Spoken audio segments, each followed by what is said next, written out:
Shalom, kasih karunia dan damai sejahtera dari Tuhan kita Yesus Kristus ada dalam kehidupan Bapak, Ibu, Saudara, dan anak-anak.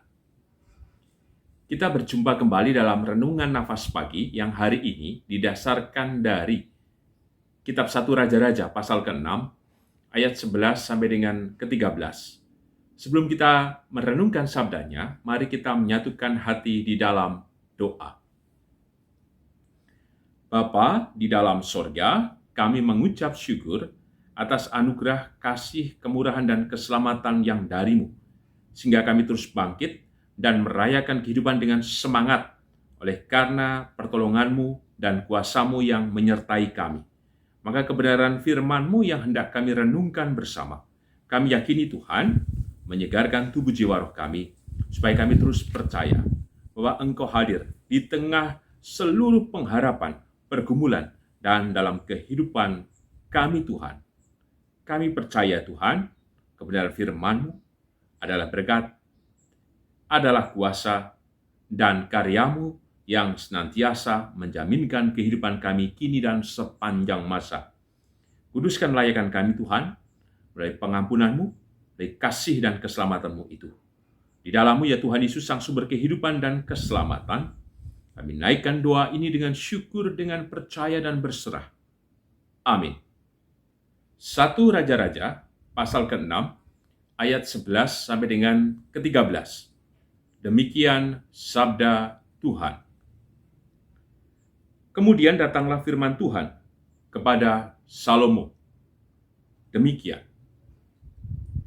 Mengenai rumah yang sedang kau dirikan ini, jika engkau hidup menurut segala ketetapanku dan melakukan segala peraturanku dan tetap mengikuti segala perintahku dan tidak menyimpang daripadanya, maka aku akan menepati janjiku kepadamu yang telah kufirmankan kepada Daud ayahmu, yakni bahwa aku akan diam di tengah-tengah orang Israel dan tidak hendak meninggalkan umatku Israel. Berbahagialah kita yang merenungkan sabda Tuhan, berbahagialah kita yang percaya, haleluya, amin. Bapak, Ibu, Saudara, dan anak-anak, tema Renungan Nafas Pagi hari ini adalah rumah kehidupan. Jika kita hendak mendirikan sebuah rumah, tentu kita melakukan perencanaan, baik itu soal dana, waktu pengerjaan, material yang dibutuhkan, dan tidak kalah penting adalah tujuan dari rumah yang hendak kita bangun. Dari setiap bangunan yang nantinya berdiri, itu wujud dari keinginan, wujud dari harapan, bagaimana nanti kita tinggal di rumah yang tadi kita rencana untuk dibangun, supaya kita nyaman, tentram, damai. Bukan saja terlindungi dari hujan dan panas, tetapi kita bisa menikmati kehidupan di dalamnya bersama, khususnya dengan seluruh anggota keluarga. Untuk itu, tentu rumah nantinya diisi dengan berbagai perabot, kelengkapan atau fasilitas lainnya. Itu benar mempunyai fungsi, tetapi kan ada yang paling menentukan dari harapan tadi. Yang paling menentukan adalah kita yang ada dalam rumah itu. Bagaimana menciptakan, menumbuhkan, memelihara, menyemai, membangkitkan, dan paling tidak menjaga suasana yang diharapkan tetap terjaga dengan baik. Katanya, rumah seperti halnya surga. Karena kita tahu bahwa banyak pula yang bosan di rumah. Karena mungkin suasana rumah tidak mendukung lagi, ada konflik, ketegangan, dan lainnya. Sehingga yang ada di rumah, baik orang, fasilitas, dan semuanya, tidak akan berdampak apa-apa jika kemudian terjadi demikian. Sehingga yang diharapkan dengan membangun rumah yang pada awalnya itu menjadi keinginan, kerinduan, tidak terpenuhi. Sehingga apa yang terjadi? Pilih kemudian tinggal di luar rumah. Mari kita perhatikan 1 Raja-Raja pasal ke-6 ayat 11 sampai dengan ke-13. Ketika Salomo membangun bait suci sebagai rumah Tuhan, ya tentu melakukan perencanaan yang luar biasa. Dan dalam tahap pembangunannya, yang mempersembahkan semuanya dengan terbaik. Semua dihitung dengan detail. Semua kemudian diwujudkan dengan sebaik-baiknya. Bahkan ada beberapa bagian yang dilapisi emas. Perangkat-perangkat perabot, istilahnya itu, di dalam bait suci, dalam rangka untuk ibadah juga, semuanya yang istimewa. Lalu kemudian, Tuhan mengingatkan kepada Salomo, oke lah, bahwa itu semua bisa diwujudkan. Dan apa yang dilakukan oleh Salomo tentu baik. Tetapi ada catatan yang menarik, bahwasanya bukan persoalan wujud dari tempat ibadah itu, tetapi bagaimana orang yang membangun atau yang kemudian mendiami atau yang menggunakan rumah Tuhan itu. Tuhan tidak kemudian meminta ini dan itu supaya bentuk rumahnya dalam artian bait suci megah dengan berhiaskan ini dan itu, dengan isi yang fasilitasnya itu mewah dan wah. Tuhan tidak memberikan tuntutan kepada Salomo. Justru yang Tuhan ingatkan kepada Salomo dan keluarga serta bangsanya adalah, mari kita perhatikan ayat 12. Mengenai rumah yang sedang kau dirikan ini, jika engkau hidup menurut segala ketetapanku dan melakukan segala peraturanku dan tetap mengikuti segala perintahku dan tidak menyimpang daripadanya, maka aku akan menepati janjiku kepadamu yang telah kufirmankan kepada Daud, ayahmu. Justru Tuhan berbicara yang lain. Bukan berarti lepas dari konteks pembangunan bait suci, tidak. Yang dipentingkan adalah kehidupan orang yang membangun bait suci itu sendiri. Bukan wujud fisik dari bait suci, tapi wujud spiritualitas dari orang-orang yang membangun. Salomo bersama bangsanya. Itu yang jauh lebih penting. Yang secara spiritual. Betul bahwa yang fisik bisa mewakili dari yang spiritual. Tapi bukan berarti yang fisik selalu mewakili yang spiritual. Yang ditekankan Tuhan pada persoalan hubungan pribadi Salomo dan orang-orang Israel kepada dia. Bukankah Tuhan tidak mengatakan rumahku atau bait suci harusnya demikian, ini dan itu? Tidak. Tetapi Tuhan mengatakan ketetapan, peraturan, dan perintah. Itulah yang harus kemudian dilakukan oleh Salomo. Kenapa demikian? Apa artinya jika kemudian bait suci begitu megah, sementara pribadi atau kehidupan Salomo dengan rakyatnya bobrok? Maka rumah itu hanya sekedar hiasan saja. Maka inilah pesan pertama bagi kita bersama. Seringkali kita menggambarkan bahwa yang fisik selalu yang utama. Betul, karena kita pengen nyaman tinggal di rumah atau membangun gereja yang besar dengan segala fasilitasnya. Betul, supaya semua menjadi enak, merasa betah dan kerasan. Tapi itu bukan yang utama. Justru yang spiritual yang menjadi tekanan yang utama dalam kehidupan pribadi kita dan kehidupan bergereja. Kenapa demikian? Jika yang spiritual tidak menjadi landasan, maka seperti tadi saya mengatakan, orang tidak menjadi betah tinggal di rumah. Karena yang hadir hanya yang fisik saja, benda-benda yang mati. Tetapi yang hidup tidak menghidupi kehidupan di dalam rumah. Misalkan, ternyata kehidupan yang dalam rumah ada yang melenco, menyimpang ini dan itu, maka suasana kehidupan keluarga bisa rusak. Siapa yang mau betah tinggal di rumah? Mungkin masing-masing pihak pengennya keluar, jarang bertemu. Mungkin ada di dalam rumah tapi tidak saling sapa, saling tegur. Berdampingan tetapi seperti berjarak. Masing-masing sibuk dengan kepentingannya. Bukan lagi menjadi rumah kehidupan. Demikian juga dalam kehidupan bergereja. Bukan yang fisik yang menjadi utama.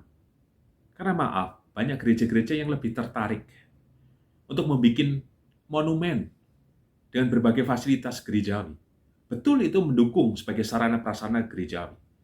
Tetapi ada hal yang jauh lebih penting, adalah menumbuhkan iman, menumbuhkan pengharapan, menumbuhkan kebersamaan, membangkitkan semangat persekutuan. Dan lebih daripada itu, hadir juga di tengah-tengah persoalan pergulatan jemaat. Dalam derita, dalam susah, dalam sukacita, dan semuanya, gereja justru hadir. Kita jangan membandingkan dengan fasilitas-fasilitas umum lainnya. Tidak harus sama. Justru kita harus berbeda. Rumah Tuhan, gereja, kiranya menjadi tempat untuk kita hormati. Bukan jadi ajang yang lain. Kita pamer atau bangga dengan yang fisik dari bangunan gereja. Tapi kita tidak bangga dan menghargai kehidupan persekutuan. Untuk itulah kita dipanggil pula bahwa ada orientasi yang lain yang jauh lebih utama, memperhatikan kehidupan kita secara pribadi. Tadi, pada ketetapan, pada peraturan, pada perintah Tuhan, dan kita sudah tahu semuanya. Hanya itu yang diwujudkan dalam kehidupan kita bersama. Maka yakinlah, rumah di mana kita menempati dan gereja di mana kita beribadah kepadanya menjadi rumah kehidupan. Rumah di mana kita bisa bersama-sama menjadi sahabat, menjadi keluarga yang tidak terpisahkan dalam ikatan kasih, damai sejahtera, untuk saling menopang, saling mendukung, saling menolong, saling memperhatikan, yang tidak terpisahkan oleh kepentingan, dengki, iri, dan lain sebagainya. Maka jadikanlah rumah kita masing-masing menjadi rumah kehidupan. Demikian juga di gereja, mari kita wujudkan menjadi rumah kehidupan bagi kita. Semua, bukan untuk pendeta, majelis, aktivis-aktivis gerejawi. Sehingga gereja tidak hanya berfungsi sebagai tempat rapat, latihan paduan suara, tapi menjadi rumah doa, rumah untuk beribadah, dan tiada tempat untuk hal yang lain yang sifatnya justru peruntukan rumah kehidupan itu sendiri. Selanjutnya, mari kita perhatikan ayat 13. Yakni bahwa aku akan diam di tengah-tengah orang Israel dan tidak hendak meninggalkan umatku Israel. Jika bangsa Israel benar mewujud nyatakan ketetapan, peraturan, dan perintah Tuhan, maka Tuhan tidak hanya tinggal di bait suci yang mereka bangun. Tidak. Hadir satu persatu dalam kehidupan seluruh bangsa Israel. Tidak di pinggir, di tengah-tengah. Jika ia di tengah-tengah, bukankah menunjukkan bahwa ia menjaminkan semua kehidupan dalam kuasa dan kasih-Nya yang menyelamatkan? Inilah menjadi pesan kedua bagi kita bersama. Perintah ini pun dan janji ini pun terjadi atas kehidupan kita. Jika kita mau pula berusaha dengan keras mengekspresikan, menyatakan, mewujudkan kehidupan kita dalam terang firman-Nya. Ya, betul bahwa kita adalah manusia yang lemah. Tapi bukan berarti yang lemah kita tidak bisa melakukan apa-apa. Toh kita diberikan hikmat oleh Tuhan, sehingga kita bisa memahami kebenaran firman-Nya yang senantiasa kita renungkan. Maka tempuhlah itu dan lakukanlah itu. Maka janji itu bukan hanya pada bangsa Israel. Janji itu ada dalam kehidupan kita secara pribadi, juga dalam kehidupan rumah tangga kita, kehidupan bergereja, dan kehidupan bermasyarakat. Sehingga rumah kita benar menjadi rumah kehidupan. Karena Tuhan yang menghidupi di tengah-tengah rumah tangga kita. Apapun persoalan, apapun pergulatan, apapun pergumulan kita, Tuhan yang hadir di tengah-tengah menyatakan damai sejahtera. Persis ketika Tuhan hadir di tengah-tengah para murid yang sedang ketakutan ketika Tuhan Yesus telah disalibkan, dan kemudian Tuhan bangkit dan Tuhan hadir Sekalipun pintu-pintu itu tertutup rapat, tapi Tuhan menjumpai para murid, hadir di tengah pergulatan mereka, dan menyatakan, salam damai bagimu. Dan kemudian ia menghembuskan Roh Kudus. Maka peristiwa ini juga terjadi. Ia yang hadir di tengah tidak akan membiarkan kita. Demikian juga atas kehidupan bergereja. Jika gereja dikelola, jika gereja dibangun, jika gereja ditumbuhkan dalam semangat cinta dan mengasihi Tuhan, menumbuhkan spiritualitas dalam orientasi pelayanan, tidak menggantikan pada hal-hal fisik yang kelihatan semata, tapi yang hanya menaruhkan keyakinan dengan serius, dengan sungguh-sungguh, maka Tuhan juga memelihara kehidupan bergereja. Karena Tuhan yang hadir di tengah-tengah kehidupan bergereja, maka Tuhan juga yang hadir seperti halnya jemaat mula-mula. Semua digerakkan dalam nurani yang murah hati, yang rendah hati, untuk memperhatikan, menopang, mendoakan, bertekun bersama. Tiada yang lain. Jangan sampai kemudian suasana seperti Taman Eden dirusakkan dari suara ular atau si iblis yang menggoda. Karena kita juga seringkali gereja yang harus menjadi Taman Eden menjadi ternoda karena kita mendengar bisikan-bisikan. Persis halnya Yudas. Lagi pembasuhan kaki dan perjamuan kudus, tetapi ia lebih mendengarkan suara iblis daripada melihat karya Tuhan Yesus. Maka mari kita bersama juga dipanggil mewujud nyatakan rumah kehidupan itu di dalam gereja. Biarlah Tuhan yang hadir. Jangan pernah kita mencari nama. Jangan pernah kita merasa bahwa kita paling berjasa. Tapi persembahkanlah semuanya. Seperti halnya Salomo. Dalam keheningan, dalam kejujuran, dalam ketulusan, dalam kemurnian hati. Memberikan yang terbaik kepada Tuhan. Seraya juga mewujudkan sikap hidup dalam panggilan iman kita. Untuk setia kepadanya. Maka, kehidupan bergereja menjadikan kita semuanya menemukan Tuhan, menemukan kekuatan, menemukan rahmat yang tidak hanya dinikmati oleh para aktivis gereja atau saya saja, tapi seluruh jemaat, bahkan berdampak atas kehidupan bersama. Karena ia hadir di tengah-tengah rumah kehidupan. Sebagai penutup, mari kita baca kembali ayat yang ke-12. Maka aku akan menepati janjiku kepadamu yang telah kufirmankan kepada Daud, ayahmu. Tuhan meneguhkan kepada Salomo bahwa dirinya sudah menepati janji kepada Daud, ayah Salomo. Maka kiranya Salomo menjadi percaya. Jika ia sudah memenuhi janji itu, maka janji yang sama akan juga terwujud atas kehidupan Salomo. Jika pula Salomo menepati ketetapan, peraturan, dan perintah Tuhan. Jika kita baca di 1 Raja-Raja pasal ke-8, ayat 17, pada akhirnya Salomo mengakui dan mempercayai bahwa Tuhan telah menepati janjinya kepada Daud dan janjinya kepada dirinya. Kita perhatikan ayat 17. Lalu Raja melanjutkan, ketika Daud, ayahku bermaksud mendirikan rumah untuk nama Tuhan Allah Israel, berfirmanlah Tuhan kepadanya, engkau bermaksud mendirikan rumah untuk namaku dan maksudmu itu memanglah baik. Hanya bukanlah engkau yang akan mendirikan rumah itu, melainkan anak kandungmu yang akan lahir kelak. Dialah yang akan mendirikan rumah itu untuk namaku.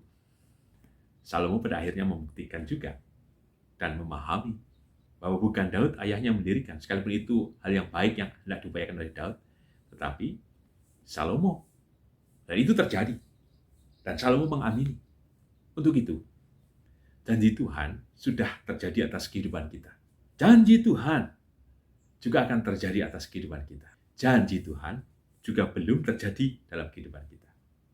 Yang sudah dan akan terjadi Dan yang belum, yakinlah, mewujud nyatakan bahwa Ia hadir di tengah-tengah kehidupan kita. Ia tidak akan pernah meninggalkan kita. Mari kita mengupayakan diri dengan mewujudkan firman-Nya. Baik itu ketetapan, baik itu peraturan, baik itu perintahnya, dengan upaya yang sebaik-baiknya.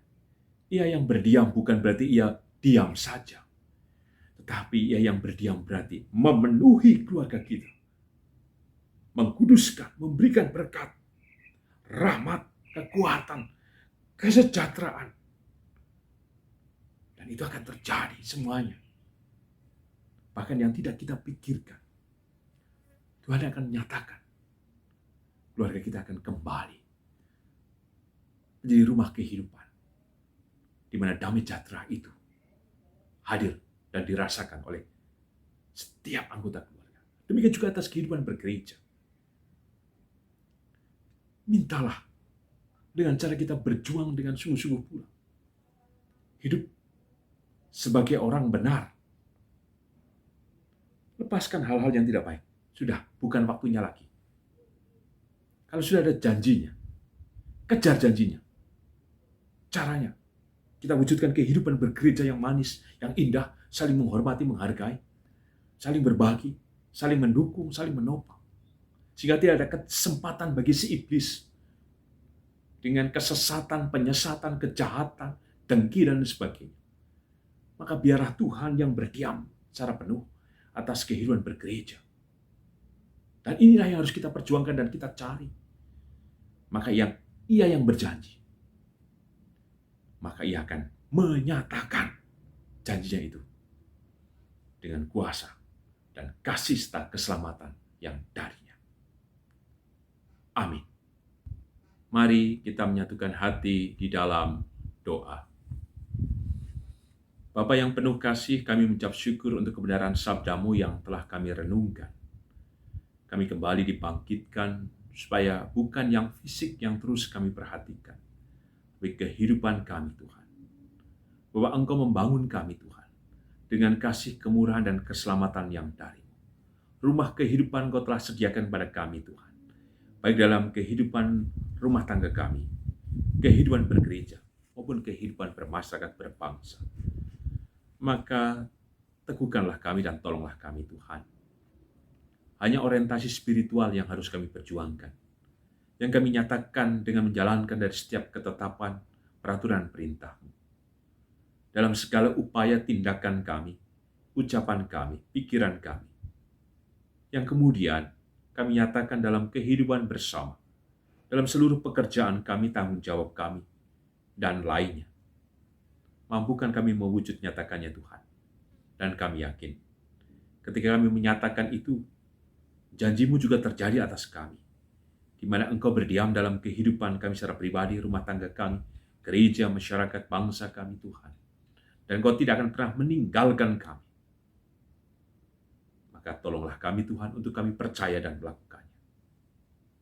Demikian juga, Tuhan, kami pinta pula atas setiap rahmat berkat-Mu. Kami yakin Engkau juga hadir, menolong dan memberkati setiap kami, Tuhan, yang terus berjuang, memulihkan kondisi ekonomi kami. Yang memberkati setiap tugas tanggung jawab pekerjaan kami. Yang juga memelihara kehidupan rumah tangga kami, pendidikan anak-anak kami, berbagai kebutuhan yang kami perlukan. Dan ada di antara kami juga merasa putus asa, lemah, tak berdaya, kecewa, khawatir. Tolonglah kami, Tuhan. Biarlah Engkau yang hadir dan menolong kami. Berkati juga kehidupan bergereja. Kami yakin, Tuhan, kasih, kemurahan, dan kemurahan-Mu terjadi. Sehingga damai sejahtera-Mu benar, Tuhan, hadir di tengah-tengah kehidupan persekutuan di gereja, di mana kami, Tuhan, mencari-Mu dan berusaha untuk mendapatkan damai sejahtera yang dari-Mu itu. Untuk itu, tolonglah kami untuk terus bersatu. Tolonglah kami, Tuhan, menumbuhkan damai sejahtera itu. Kami yakin, Tuhan, Engkau hadir di tengah-tengah kami, sehingga kehidupan bergereja menjadi berkat untuk kami. Demikian juga atas kehidupan berbangsa dan bernegara. Tolonglah kami, Tuhan.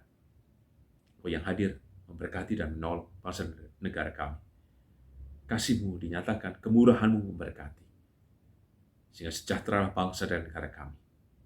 Di dalam-Mu ya Tuhan Yesus, Sang Sumber kehidupan dan keselamatan, kami naikkan doa ini dengan syukur, dengan percaya dan berserah. Amin. Tuhan Yesus memberkati Bapak, Ibu, Saudara, dan anak-anak, kini dan selamanya.